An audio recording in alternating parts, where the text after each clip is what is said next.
It's about not quitting. Although I'm a hypocrite because I did quit twice. I got a lot of no's. Companies laughed at me. Imagine trying to call DuPont, okay? I would go on Craigslist and sell our spare vehicle. We were actually using a bucket, a 5-gallon bucket for our bathroom. I put them all in a pile and I lit it on fire with my torch. But he says there ain't no free lunch. Hey, what's up everybody? Wave after wave after wave out here. I'm actually at the Waipio Valley. Have any of you seen the movie with Kevin Costner called Waterworld? This is where he landed when they found land, man. This is epic. I love that movie. Anybody who loves that movie, let me know, man. I'm just geeking out on this spot. Guys, I had amazing feedback in our last video about 2020 and how to overcome the stigma that we can take adversity by the horns and we can control our destiny through our attitude. You know, my wife, she had a poster of a bulldog, and it was a bulldog with its head cocked like this, big old funny smile on that bulldog face, and it said, attitude is a little thing that makes a big difference.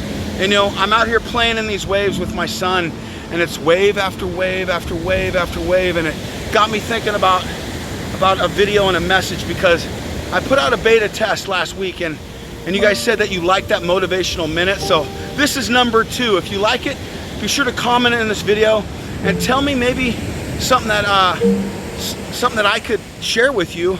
Maybe you know a little bit about my story. What can I do to help? What do you want to know?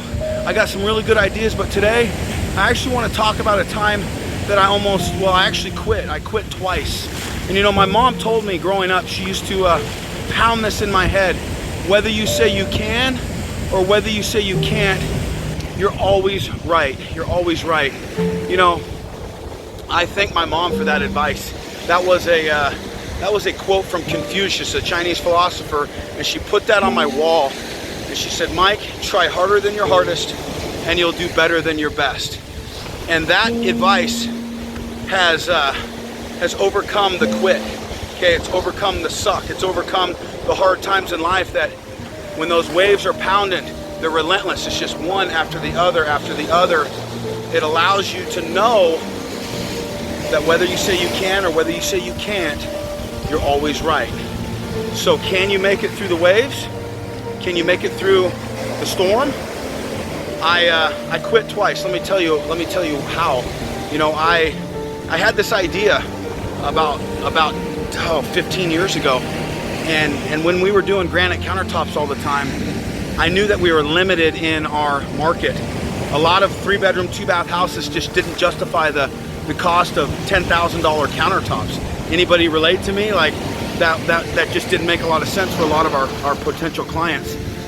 So I wanted to create a system that would be less expensive, that would look just as good as natural stone, could suffice the need, but it wasn't laminate. A lot of people didn't want laminate countertops. And forgive me if this is about countertops, because it's not. It's about not quitting. Although I'm a hypocrite because I did quit twice, and I'll tell you how that worked out for me. I quit because it got hard. I wanted to create a countertop that people loved, that they enjoyed, that was affordable. I got into doing, as opposed to granite, we started offering concrete countertops. Anybody ever done concrete countertops? It's a lot of work. It's a lot of hustle. There's a lot involved in building the form. There's a lot involved in the cost of material, in just the melamine and the forms. And there's a lot of waiting time. It takes a while for that to cure. And then it's all about the top coats. It's all about that coating. Oh man, check out my kid right here. This is inspiration. Look at my son out here just fighting these waves, just pounding it. He's just out here body surfing these with me. I'm so proud of him, man. This is a pretty sharky area, and so we're not too far off the shore, and it's just inspirational watching him, man. Anybody love body surfing? All right, so anyways, concrete countertops taught me about the top coat. It taught me about the epoxy. I realized that you know, concrete's porous, and it also cracks, and you need a good top coat if it's going to be for a kitchen, a bathroom, a wear surface that doesn't harbor bacteria, and so on and so forth. Well, the epoxy was my kid said, hold on, I'm going to watch it. Let's go. Whoa. Whoa. Good job, Mitchie. Look at this kid. Good job, brother. The epoxy allowed me to finish the concrete, but I realized the concrete was the expensive part. The concrete took a long time to dry. The concrete is what cracked on the way to the job. So I needed to come up with a system that didn't utilize concrete. And I started calling chemical companies one after the next, because I tried all the epoxies that I could find. And when you go to a home show, your audience told you immediately what they were looking for in a countertop. Everybody inevitably said, can a hot pan be put on the surface? Does it scratch? Does it yellow? Does it handle stains? All these things were very important to a potential kitchen owner. And so I realized that every epoxy had its drawbacks, it has its ups and downs, and I really needed to get into the chemical side of it. I needed to learn the chemistry because I had the practical knowledge as a contractor, but I wanted the best product for my own clients. You know, forgive me if this is a long story, but I promise you there's some value in this story. I hope there is for you. And I am looking for your feedback if this helps you in anything you're dealing with right now. But in search of the best product that I could find, I got a lot of no's. A lot of chemical companies laughed at me. Imagine trying to call DuPont, okay? Call DuPont and tell them, I'm a contractor, I'm looking for the right epoxy. I don't know, how much do you need? I need like 20 gallons to test. And they're like, oh, well, you got to order a few drums if it's even going to be a possibility. And by the way, you know, we're just not interested. And I got that one after the other, after the other, after the other. And finally, I had a chemical company give me the time of day. But they still had a large minimum order. And when I had to order that large minimum order for my initial tests, you see, I wasn't planning on going to the epoxy business. I just wanted the best epoxy to offer my own clients. I was in search for the best product for my own personal customers and clients. And in search of that, I found this chemical company, and they offered me access to their best chemist. The owner, he actually told me later in life he had pity on me, but I reminded him of him because he started from the ground up just like that. He pulled himself by his bootstraps, and in fact, when I ordered that original epoxy, guys, I would go on Craigslist and sell our spare vehicle. Catherine and I would share a vehicle for a while so that we could afford an order. You know, we had to choose between an order of epoxy or to finish our bathroom. At the time, we were actually living in a house we were building out of our pocket because 2008 really crushed us financially. We made some stupid decisions that we learned from, but we were actually using a bucket, a 5-gallon bucket for our bathroom. And I remember at the time being ashamed because I was supposed to be the provider and supposed to take care of my 3 little kids at the time, my 2 dogs and my wife. And we were using a Home Depot bucket as our bathroom. And we were using the creek as our shower. And when the winter came along, we would shower in the preschool. All because we were trying to build our dream. And I got so frustrated. I remember one night, the chemicals weren't doing what I thought they would do. We'd spent a lot of money on this particular formulation, and I had a bunch of it, and it just wasn't working. And I had all my original samples on the wall up in my shop. It was like a museum for me. It was something that I was proud of how I evolved the looks that I was able to replicate, mimic, and create because of all the years working with natural stone fabricating granite. I learned how to mimic Mother Nature. I honed that craft. You know, overnight success takes 10 years or longer, right? So I was in that shop making my museum of colors, and I had it on the wall just as a reminder to me of where I came from. I got so frustrated this particular night, and let me know if any of you can relate. I took every sample off the wall one by one. I took it down, I put it in a pile outside my shop, and it was cold outside, so it wasn't fire season. I put them all in a pile, and I lit it on fire with my torch. And I stood out there at that pile, feeling like I was getting buried with these waves behind me, and I was crying. And I quit and I gave up.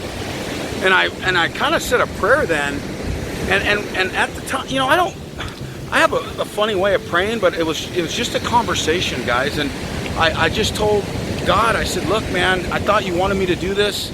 I don't even know when you're inspiring me. I can't tell the difference of if it's my aspirations or is it what I'm really supposed to do. Is this even something that you would inspire me of? I lost confidence in that relationship, and I was crying, and I was frustrated. I was failing, man. I was giving up. I was barely making ends meet, and I burned all my samples, and I said, I'll never touch epoxy again. It's too finicky. It doesn't do what I say it's gonna do. I can't replicate a look. You know, I'm having a callback for one reason or another, and we were fighting this formulating process, and I gave up. I actually left it for about, I don't know, a few months. I didn't touch it. And my wife, man, guys, you gotta have a spouse that is absolutely supportive. My wife was so patient with me. She let me do, she said, Mike, I don't care what you do for a living. I don't care. I don't care how much money you make. I want you to be happy. Catherine, thank you for that, because that allowed me to reset. And I reset again and again. In fact, a few months later, I built my repertoire up again of samples. I had a home show that I was gonna do. I started building samples again because I burned all of them. And I got upset and pissed off again. And I threw a temper tantrum yet again. I took my samples out there again, and I lit them on fire a second time. And I said, this time I mean it, I'm done. I'm not doing this anymore. Sorry if the audio is bad, I'm in the wind. The wind out here and the feel around me right now is absolutely incredible. Guys, if I would have quit at that point, I would not be standing on this black sand beach in Wapeel Valley looking at these cliffs and these trees and this sun and this warm water at my feet and I don't know where my son, oh there he is, there's my son. I wouldn't be here feeling this if I would have left it at that second quit. It's okay to fail. Failing is one step closer to the final missing piece of that puzzle. So the whole point of today's video is, if you feel like quitting, if you throw a temper tantrum, if you do quit, when you get your emotions back together, reconsider. Come back at it with a sound mind. Consult your best friend. Hopefully that's your spouse, your loved one, your mentor who loves you, who supports you, who really wants you to win and succeed. Please get those people in your life. Don't give up. I would love to hear your stories. I don't care how long they are. I'm reading these comments. You know, I'm starting this new project, this new YouTube channel. I was exactly there. I had mentors that I reached out to. I was in a dark place having a hard time. And people helped me in a way that is so special to me, I will never forget it. And so leave your story. Let that story rise this group. Let that story give people strength to overcome the suck and overcome the quit, and let them know they got this, okay? Guys, I love you. I really appreciate the people in this channel that like these videos. I really don't know where this is going. I didn't know when I was gonna do another video. I'm out here, I'm feeling jazzed and hyped and psyched, and it's Friday and I'm at the ocean with my son after we worked our butt off this week. And I just wanna say, whether you say you can or whether you say you can't, you're always right. And never give up. Keep going. Don't have quit in your DNA. Keep going, because on the other side of that failure is the greatness. On the other side of when you fall, when you fail, when you're ready to cry and give up and burn your samples, that's when you succeed. Success, it doesn't come at no cost. Zig Ziglar, one of my favorite people. My dad gave me tapes of Zig Ziglar when I was 14 years old. And I digested these tapes and I memorized these tapes. And Zig Ziglar, at the very end, I should make this a whole nother video, but at the end of this 12-tape series, and I'll tell you about this later, this whole story about Zig, but he says there ain't no free lunch. Because if there was a free lunch, you scarfed that lunch down, it was enjoyable, but you didn't understand what it took to bake that bread to get that sandwich, to get that food, to prepare that. You don't understand what that price was to pay, and you can't replicate it if you get it for free. So go through it, keep going, you got this, woo! We'll see you on the next video.